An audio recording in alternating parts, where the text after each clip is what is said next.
Then, at 2:50 p.m., more than half the runners were through.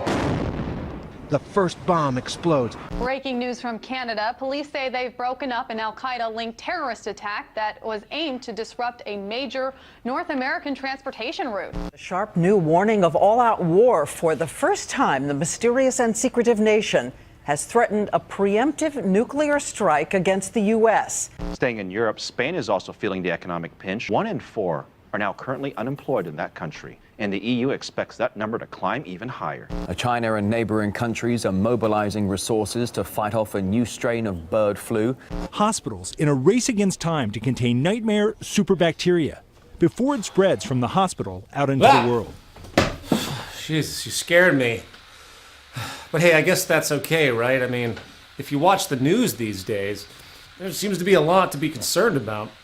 Nuclear war, terrorism, mass shootings, city bombings, corporate fraud, bird flu, bank failures, unemployment, contamination, gangs, general crime, and depending on your temperament and conditioning, perhaps you've already armed yourself to the teeth and are watching this show from an underground bunker somewhere, waiting for the end of civilization itself. Well, whatever the concern, the idea of protection or security from such woes are ever pervasive today.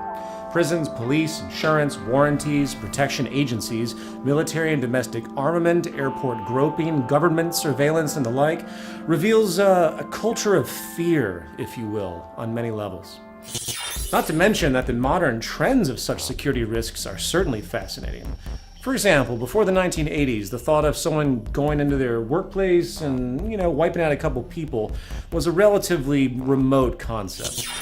Today, we repeatedly see these acts of seemingly random violence, not only in businesses, but in schools, churches, movie theaters, malls, sporting events, and other common institutions. And as unfortunate as this dark reality of our human capacity is, it's perhaps not as unfortunate as the archaic methods we as a civilization have concocted in our attempt to counter such problems. For instance, in the wake of growing U.S. gun violence, the National Rifle Association will tell you that the problem is a lack of armed security at every turn. And if we only would just, arm everybody like the Wild West, problems of social violence would subside. While at the other extreme, folks will tell you that the problem is rather due to an ease of access. It's too simple to get weaponry, and the removal of this easy access is now the correct path. However, do either of these address the real issue, the source of the behavioral problem at hand? Where is the national discussion about, say, motivation and the sociological condition itself to which these acts erupt? I point this out because in a technological age where people can now print automatic weapons in secret with home 3D printers, paving the way for an eventual nanotech revolution that will enable the public to create powerful weapons at home, bypassing commercial regulation itself, perhaps we need to rethink our sense of causality here. For unless you intend to outlaw scientific progress itself, regulation isn't going to amount to a damn thing in the long run. Likewise, come to think of it, maybe we also need to step back and reframe what a viable threat to our safety really is, and how it measures up to other threats. On April 15th, 2013, bombs exploded during the Boston Marathon in the United States, killing 3 people, gaining global attention, almost like it was another 9/11. Yet in Iraq, on the exact same Monday, bombs exploded, killing 20 times as many people, and yet no one in the mainstream media seemed to care much about that. You see, if you pay attention, you might notice that the true quantifiable magnitude of a threat or the actual toll of violence really doesn't mean much in the establishment perception. It's the idea, the context, the political spectacle that matters, and this might explain why America has spent almost $5 trillion on so-called terrorism when U.S. citizens today, and statistically have always, been more likely to die of a peanut allergy or in the bathtub than in a terrorist attack. So, as the following episode will argue, the security fear industry, stretching from the ever-exploitative news media to the military-industrial complex to the criminal justice system, not only exploits sociological distortion birthed out of the very fabric of our deprivation, scarcity-driven social order, it now appears to be accelerating in a vicious cycle. And I don't know about you, but given all of this, I'm beginning to suspect that maybe, just maybe, the very foundation of our socioeconomic system is in play here. No longer existing as a functional mode for human progress on this planet, but rather as a conduit for a culture in decline.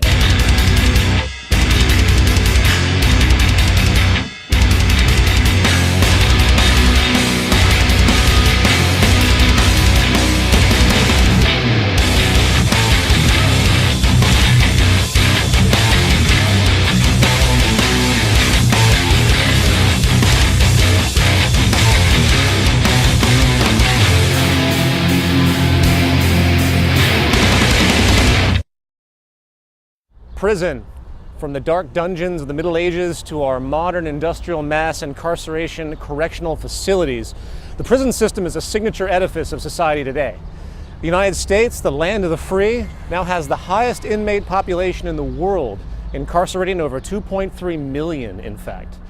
The U.S. has locked up more people than any other country on the planet, boastfully housing 25% of the entire world's prison population, with an 800% increase in incarceration in the past 30 years alone. Based partly on the need to remove active threats from society, coupled with an ever-bleak undertone of retribution and revenge, the punitive, negative reinforcement tradition common to our justice system is now being challenged by some very basic realizations in the human sciences. We often forget that when it comes to human conduct, true behavioral causality has historically been ignored, with the focus rather on spooky, superstitious forces such as good and evil. Well, as convenient as such ambiguous metaphysical assumptions are, modern social science now places so-called criminal or antisocial acts in the context of public health, with real solutions resting in the arena of preventive medicine, not mere punishment. Of course, as with most rational perspectives in the world today, this view is rather agitating, for it shatters the glorified, free will, morally empirical traditional assumptions our entire criminal justice system is built upon. However, let's put that aside for now, and point out the fact that while most naturally do fear prison, its effect as a deterrent is actually quite weak. Considering U.S. trends, we see a massive increase in incarceration over time, so with this basic observation, the punitive threat of prison clearly isn't working statistically. Likewise, prison is supposed to be some form of rehabilitation center, right? So does this system work to reform human behavior, taking in so-called criminals and outputting mentally healthy, law-abiding citizens? No. In the United States, 2/3 of prisoners released reoffend within 3 years, often with a more serious and violent offense. Dr. James Gilligan, former director of the Center for the Study of Violence at Harvard Medical School, actually refers to prisons as graduate schools for crime and violence. So given all of this, perhaps we need to step back a bit, shake off the shackles of common perception, and ask ourselves what other roles the judicial and prison system really have. For if incarceration isn't statistically working as a deterrent, and those who get out of prison are more often worse than they were when they went in, something is clearly wrong. What else is going on here? You know, while the justification of incarceration is certainly viable with respect to true social threats, no different than the medical need to quarantine somebody who is a threat to society because of a contagious disease, the evolution of the prison tradition reveals some very dark truths. And the best way to think about it is from an historical perspective, considering race conflict, class conflict, in the context of economic and political expedience.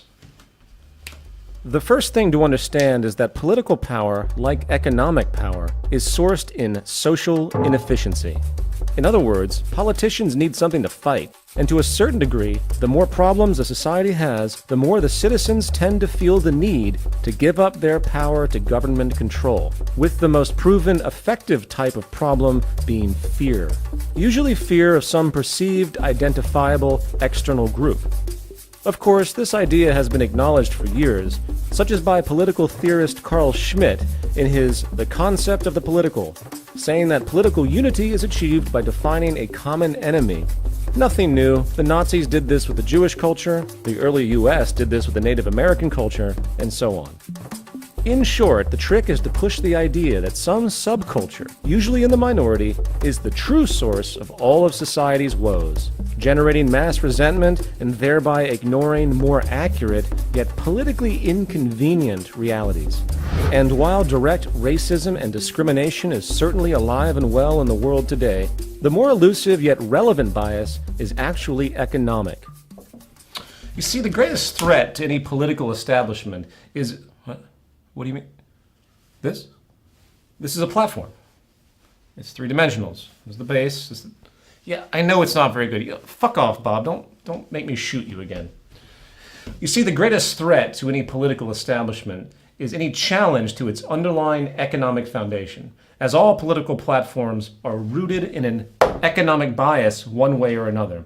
And if you can brainwash the public into, say, viewing the failures of capitalism as instead rooted in the poor moral virtue of a trouble-causing subsection of the population, rather than a built-in consequence of perhaps capitalism's elitist psychology and scarcity-driven structure, you can maintain control. And this is where the common enemy scapegoat scam comes into play. It's not that bad. We simply demonize the victims of this system, shifting blame away from the more relevant environmental, causal, social condition itself. And in the context of the justice system, the war on crime is a perfect tool. All the war on crime is a war on the poor and economically irrelevant. And if a society is conditioned to believe that a person breaking into their car to steal property is simply an amoral abomination with all the life choices in the world otherwise to make ends meet, then the causal shift is a success. The reality, however, is that most of those incarcerated today are there almost always due to crimes born from deprivation. Deprivation, which can be generalized in two forms: relative and absolute. Absolute deprivation is when a person's most basic needs are simply not met, and poverty is the lead source. The spectrum of disorder that arises from poverty is vast, from drug dealing, theft, and prostitution in areas lacking employment opportunities, to emotional loss, self-worth neuroses, and illegal self-medication, leading to complex and elusive chain reactions which can result in destructive antisocial behavior. Today, 1 out of every 15 African American kids in the United States have at least one parent in prison, usually the father. It's bad enough that the father figure is important to familial survival as the historical breadwinner, but the proven emotional toll on children who must go without such an influential parental figure also has dark results, as those children are also statistically more likely to be imprisoned as adults, in fact. And if you combine poverty with emotional deprivation, you have the perfect recipe for not only the manifestation of socially aberrant behavior, but the perpetuation of such distortions across generational time. Relative deprivation, on the other hand, is when our sense of worth and self-respect is associated to our cultural perception of success. While absolute deprivation is measured by basic health concerns, expressing the ever-important need for society to work to efficiently meet our immutable human needs for sanity and true security, relative deprivation exists in the realm of subjective comparison and resulting dehumanization. And likely the greatest example of this negative pressure is the state of class imbalance in the world. While it is true that the formerly classified poor of the West today actually live, in material terms, better than the upper class 1,000 years ago, the dehumanizing wealth stratification occurring today continues to create complex, destabilizing psychosocial problems. Long considered an incentive for social progress, class difference and wealth imbalance has turned out to be a powerful public health issue, generating massive psychological and sociological distortion. Want to be intellectually honest? The issues raised here have more to do with commerce than they do with the Second Amendment. A lot of people make a lot of money selling firearms and ammunition. The National Rifle Association has said the solution is to have armed security guards at every school. Certainly, every piece of security we engage in can be helpful, but it's, foolish to think that only security is what we need. The great challenge is here, can we prevent these tragedies? I'm sorry to interrupt, Chief, but since you've just brought up this notion of prevention, which is, of course, the real issue here, right? I'm curious when this conversation is going to move to more relevant social science. I see we have, for example, the NRA here. Hi. Yet we don't have anyone from the pharmaceutical industry. Isn't it true that most of the mass shootings that have commenced have been done by people who are under the influence of psychologically mood-altering medications? Or better yet, where's the drug czar of this country? Since the war on drugs has commenced, there has been a massive increase in gun-related drug violence. Are we just going to ignore this causality as well? Or better yet, I almost forgot, I have here about 100 years of data on the relationship between economic imbalance, specifically wealth imbalance, and violence. The stats have become very clear now that the gap between the rich and the poor creates more violence. The more gap, the more violence. And crime on the whole. Which might explain, by the way, why the United States, with the largest income gap in the world, also has the most violence and worst public health of any first world nation. Is this not worth a congressional discussion? I mean, with all due respect, you people can't possibly be naive enough to think that the reduction of certain guns, as the left suggests, or the increase in armed security in public places, as the right suggests, is really going to have a long-term effect on such deeply rooted sociological problems, right? A problem clearly rooted in structured dehumanization and economic deprivation. It's inherent to our social system. Is it not of some viable consideration to address this issue? No? Really? And then we have the so-called war on drugs. When Richard Nixon declared the drug war in 1971, he asked for an initial $84 million. In 2013, the National Drug Control Budget requested $25.6 billion, with about $1 trillion spent in total, and the result over time has been more drugs, easier access, increased potency, and more users. Today, almost half of the federal prison population are non-violent drug offenders, often mere users, in fact, clearly a mental health issue rather than a punitive one. Draconian mandatory sentencing laws today can send kids to prison for decades for mere possession. And it is no secret that this criminalized subculture has been mostly born out of the prohibitive underground economies necessarily sprouted in poor areas of the country, largely occupied by minorities. As an aside, we often forget how deeply racist the United States has been historically, assuming vast improvement. And yet today, there are more African Americans behind bars than were slaves before the American Civil War. After segregation, the black community was strategically isolated into low-income inner-city ghettos, which systematically robbed them of economic opportunity. And as the national culture matured, with racism slowly dissipating through the civil rights movement, the economic oppression set in motion at that time remained, creating a powerful cycle ever since. Today, 1 out of every 3 black men are expected to go to prison at some point in their lives. And, in effect, the real oppressive mechanism in the world today is no longer race, but economic class. And the punchline is brutal. Not only are the poor and forgotten of our society conveniently turned into criminals, rather than clear examples of the failure of our social model, capitalist ingenuity prevails once again, transforming these people into pure, saleable commodities, creating a massive profit industry out of an otherwise economically useless social class. From thriving income generation via fines, tickets, bail posting, and lawyer fees, to the now massive network of servicing the millions of inmates via healthcare, food production, security hiring, parole officers, and the like, the prison and security industrial complex in the West is a thriving business enterprise and positive factor on economic growth. The cost to imprison one person for 1 year in the state of California is about $47,000. Extrapolating that to the total U.S. 2013 prison population of about 2.3 million, the incarceration service alone amounts to over $100 billion a year in income, and this isn't counting the other 5 million currently being serviced on parole. Today, the Corrections Corporation of America, G4S Wackenhut, and other private for-profit security and prison firms benefit their investors and shareholders when incarceration rates increase. Not to mention the now extremely common labor use, or slave labor use I should say, of the prisoners themselves.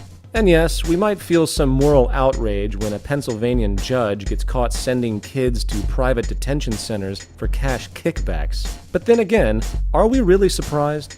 There are even small towns in the Midwest where the majority are employed by the local prison. And if they don't have crime and prisoners, their town's economy is in the toilet. Not to mention that most police departments derive enormous funding from drug arrests and seizures. If the drug war stopped, the police department would lose billions in this country. And yes, the rabbit hole runs even deeper. If we step back even farther, we see a broader economic reinforcement here. You see, the drug trade is far from limited to your local street thugs. Today, U.S. and European banks launder about $1 trillion in criminal, mostly drug money each year. Drug money has actually become a very relevant part of the Wall Street machine. Even just recently, HSBC Bank got caught moving about $1 billion in drug money. Did the criminal executives get sent to jail? Of course not. Why? Because the legal system is mostly there to control the poor, not regulate the rich. HSBC paid a fine and moved on, likely working to reposition themselves again like the dozen or so other major banks that continue to launder drug money each year.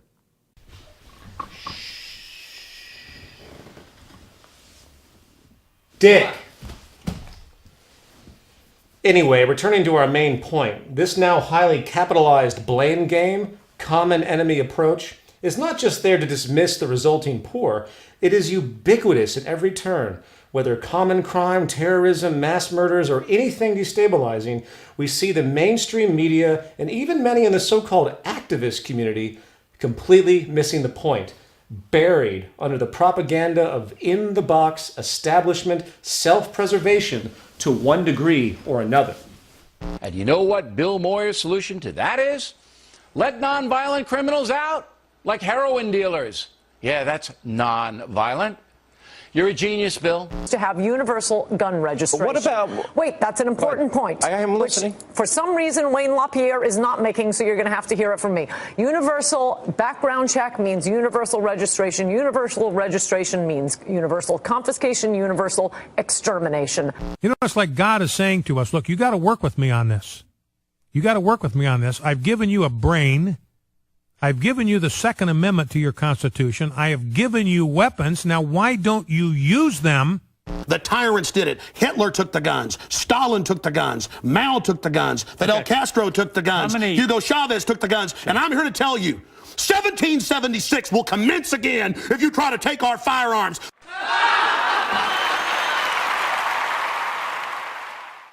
And the 21st Century Culture in Decline Belligerent Right-Winged Freak Show Award goes to Alex Jones. Woo! Give me that, you son of a bitch. Huh. It's about time I won an award. Ladies and gentlemen, my name is Alex Jones. And you know what? I'm here to rape your butt. You know why? Because it's going to feel better if I do it before the New World Order does. That's right. The globalists are positioning themselves behind you right now. They're going to take your guns, put you in FEMA camps, and make you their slaves. They think I'm a slave? I'm not a slave.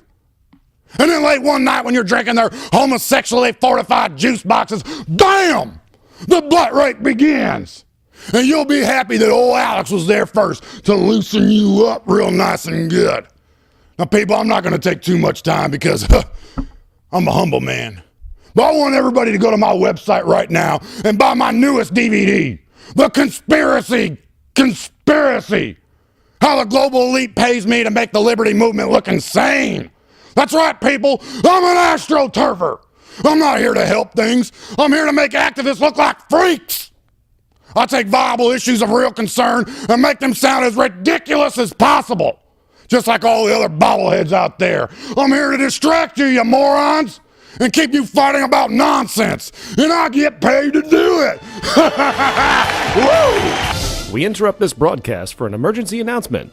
It's an emergency because we say it is. This just in, U.S. airports remain on high alert at this time due to a pronounced terror threat. According to the FBI, a new sophisticated form of terrorist technology has surfaced, which is now forcing rapid new revisions of TSA airport security procedures. That's correct, Summer. On the heels of the 2006 liquid bomb threat and 2009 underwear bomber, this obscure new approach was revealed to authorities in a videotape allegedly found in an outhouse in Willy Wonkistan. While the date of the video is unknown, along with no clear understanding of who made it, the use of machetes, headdresses, and Arabic language was enough for federal authorities to declare it is indeed Al-Qaeda. The rather grainy video appears to show a medical procedure instructing how to implant explosives in the body cavities of babies, puppies, and kittens. Viewer discretion is advised.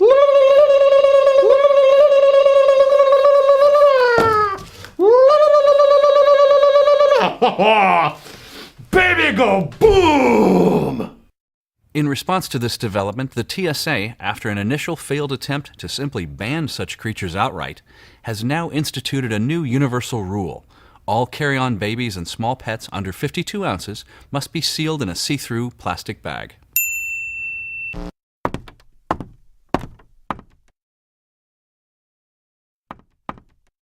Most people don't realize, but the Earth has been slowing for many years. And were it not for these huge and expensive fans behind me, we would have ground to a complete day and night halt. And every word out of my mouth is true. Do you know why? Because you heard it from some guy in a tie.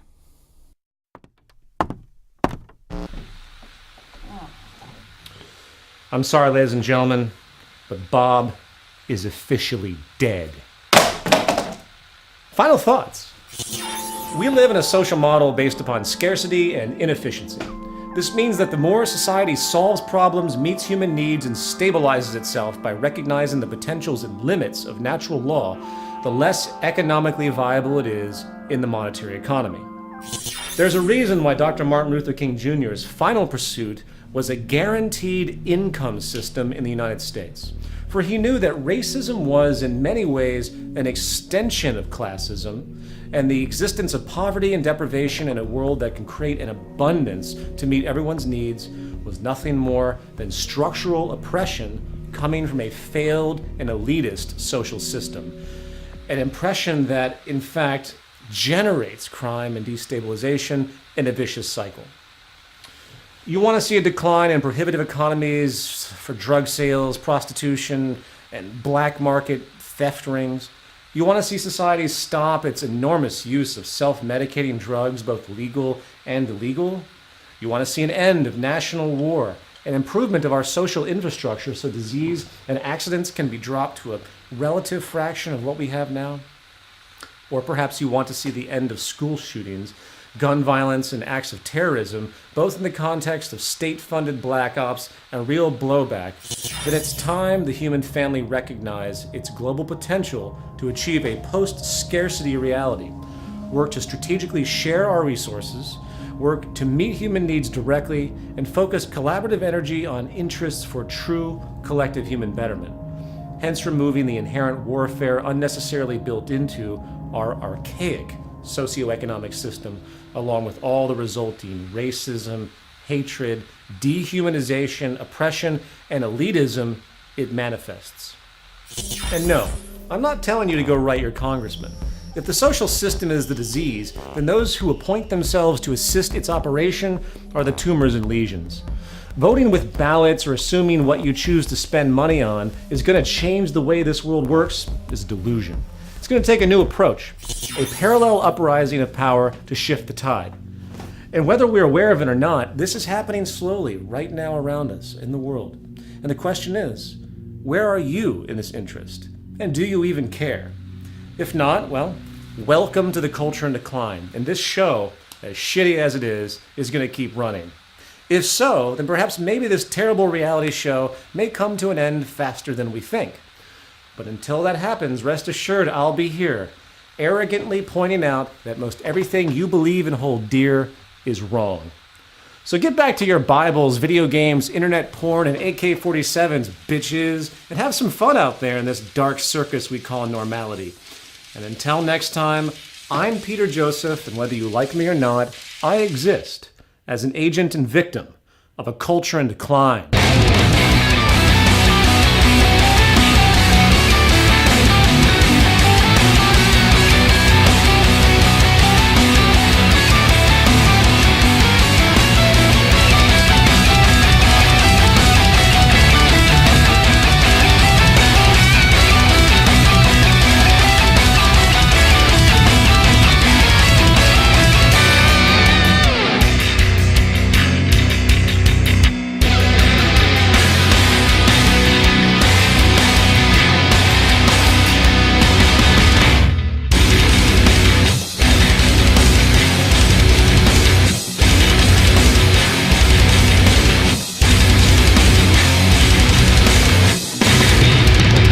Ladies and gentlemen, don't let this fatly looking body fool you, okay? I work out 4 times a day, I run 19 miles a day, and I drink Tangy Tangerine like it's my job, all right? I'm only big like this because the New World Order makes me... People, you know what keeps old Alex up at night? It's these daggum globalists. I'm sorry, I said globalists. Listen up, people. These neocons are suckling the buzzard. That ain't your mama. It's these NWO scum. They're going around trying to butt rape everybody. They're just nothing but a butt rape machine. It's these NWO globalist communist scum that are going around like a butt rape machine. I'm a butt rape machine. Butt rape machine. People, I am a butt rape machine. You know what? Instead of the bald eagle, the national symbol should be a man laying in submission in the fetal position, peeing on himself. That's what it should be, peeing all over his damn self. If you can't tell, this is all an act. It's a shtick. That's why I act all crazy and shit, flailing my arms and my neck like this. It's an act. It's a shtick. I need money. Woo! Keep grunting. Yeah, how about that? You like some of that? You want some, Peter?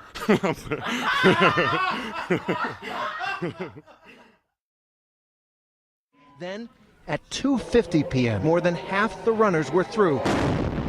The first bomb explodes. Breaking news from Canada. Police say they've broken up an al-Qaeda-linked terrorist attack that was aimed to disrupt a major North American transportation route. A sharp new warning of all-out war. For the first time, the mysterious and secretive nation has threatened a preemptive nuclear strike against the U.S. Staying in Europe, Spain is also feeling the economic pinch. 1 in 4 are now currently unemployed in that country, and the EU expects that number to climb even higher. China and neighboring countries are mobilizing resources to fight off a new strain of bird flu. Hospitals in a race against time to contain nightmare superbacteria before it spreads from the hospital out into the world. Jesus, you scared me. But hey, I guess that's okay, right? I mean, if you watch the news these days, there seems to be a lot to be concerned about. Nuclear war, terrorism, mass shootings, city bombings, corporate fraud, bird flu, bank failures, unemployment, contamination, gangs, general crime, and depending on your temperament and conditioning, perhaps you've already armed yourself to the teeth and are watching this show from an underground bunker somewhere, waiting for the end of civilization itself. Well, whatever the concern, the idea of protection or security from such woes are ever pervasive today. Prisons, police, insurance, warranties, protection agencies, military and domestic armament, airport groping, government surveillance, and the like reveals a culture of fear, if you will, on many levels. Not to mention that the modern trends of such security risks are certainly fascinating. For example, before the 1980s, the thought of simple to get weaponry, and the removal of this easy access is now the correct path. However, do either of these address the real issue? The source of the behavioral problem at hand? Where is the national discussion about, say, motivation and the sociological condition itself to which these acts erupt? I point this out because in a technological age where people can now print automatic weapons in secret with home 3D printers, paving the way for an eventual nanotech revolution that will enable the public to create powerful weapons at home, bypassing commercial regulation itself, perhaps we need to rethink our sense of causality here. For unless you intend to outlaw scientific progress itself, regulation isn't going to amount to a damn thing in the long run. Likewise, come to think of it, maybe we also need to step back. Going into their workplace and, wiping out a couple people was a relatively remote concept. Today, we repeatedly see these acts of seemingly random violence, not only in businesses, but in schools, churches, movie theaters, malls, sporting events, and other common institutions. And as unfortunate as this dark reality of our human capacity is, it's perhaps not as unfortunate as the archaic methods we as a civilization have concocted in our attempt to counter such problems. For instance, in the wake of growing U.S. gun violence, the National Rifle Association will tell you that the problem is a lack of armed security at every turn. And if we only would just, arm everybody like the Wild West, problems of social violence would subside.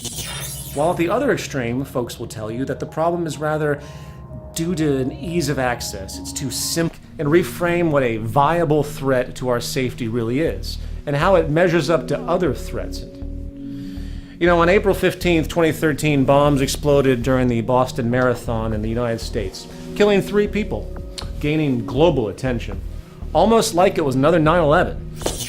Yet in Iraq, on the exact same Monday, bombs exploded, killing 20 times as many people, and yet no one in the mainstream media seemed to care much about that. You see, if you pay attention, you might notice that the true quantifiable magnitude of a threat or the actual toll of violence really doesn't mean much in the establishment perception. It's the idea, the context, the political spectacle that matters, and this might explain why America has spent almost $5 trillion on so-called terrorism when U.S. citizens today